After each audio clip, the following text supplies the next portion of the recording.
I can still recall the night she said she was done. There wasn't shouting, no breaking glass, no slamming doors, just a quiet sentence that tore apart 10 years of our life together. Evan, she said, voice steady but hollow. I can't do this anymore.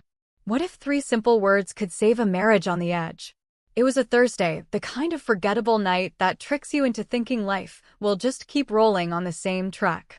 We were sitting in the living room, half watching some reality show neither of us cared about. Her fingers kept turning her wedding ring. Her tell whenever something heavy was about to come out. My chest tightened. Do what anymore? I asked, though I already knew. This, she said, simply motioning between us. The pretending, the distance, the silence. I don't feel like we're us anymore. But what if one honest moment could pull her back from walking out forever? Her words landed softly, but they hit like soil falling over a grave. For months, I'd felt her slipping away. How she'd stop reaching for my hand when we walked. How she scrolled through her phone at dinner, nodding absently while I talked. I tried. Flowers on Fridays, surprise dinners, late-night talks, but I hadn't realized just how far she'd already gone. She wasn't angry. That hurt worse. Anger meant there was still passion. But she looked at me with the kind of peace that comes only after decisions already made. I stared at the floor, panic crawling up my spine. Is there someone else? I asked softly. Her lips parted, then closed again. No, she said after a pause just long enough to doubt.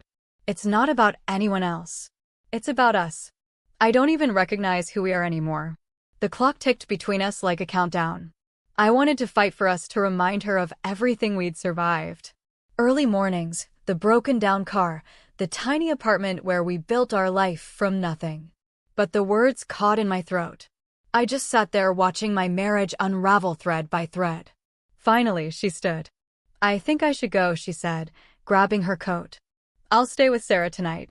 The door closed behind her with a soft click, the sound of finality. I sat there until the TV went to static, until the room grew cold. Then I grabbed my keys and drove. Not to chase her, not to beg. Just to think. I ended up at the park where we had our first date. The bench was still there, worn but solid. I sat and watched the stars, remembering how she used to point out constellations, making up silly names for the ones she didn't know. Hours passed. My phone buzzed. It was her. Where are you? At the park, I texted back. Our park. A pause. Then, I'm coming. She arrived 20 minutes later, coat pulled tight, eyes red. She sat beside me without a word. The silence wasn't heavy this time. It was waiting. I'm scared, she said finally. Scared of staying and losing myself. Scared of leaving and regretting it forever. I took her hand. I'm scared too.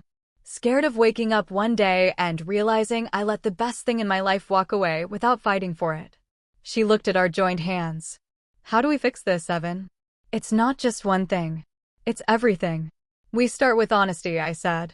No more pretending. No more going through the motions. We talk. Really talk. About what we need, what we want, what we've been missing. She was quiet for a long time. I miss us, she whispered. The way we used to laugh until we couldn't breathe. The way you'd look at me like I was the only person in the room. I still look at you that way, I said. You just stopped noticing. Another pause. Then she leaned her head on my shoulder. I don't know if I can come home tonight. You don't have to, I said. But don't leave because it's easier. Leave because it's what you really want. Not because you're tired of fighting. She lifted her head, searching my face. What do you want, Evan? I met her eyes, the ones I'd fallen in love with a decade ago. I want you. Not the perfect version. Not the easy version.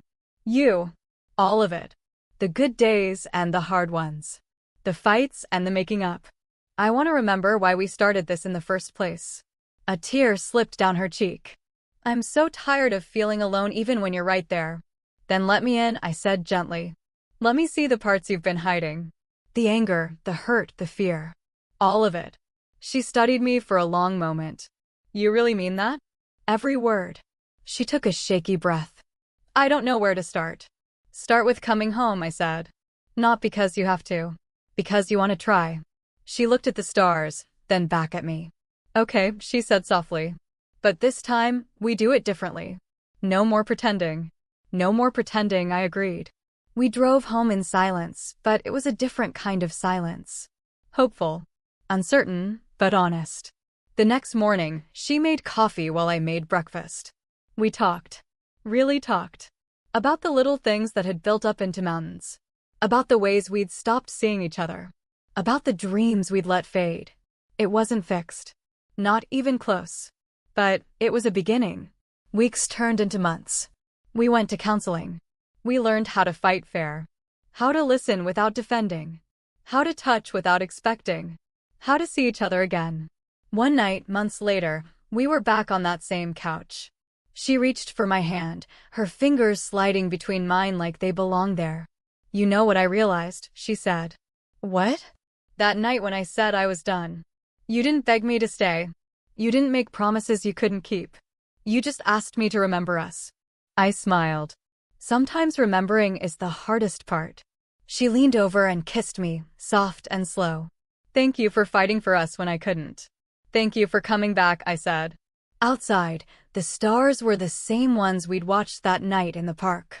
But everything felt different. Because we were different. Better. Stronger. More honest. 3 little words didn't save our marriage. Come home tonight wasn't magic. But it was the start of choosing each other every day, even when it was hard. Especially when it was hard. And that's the real secret.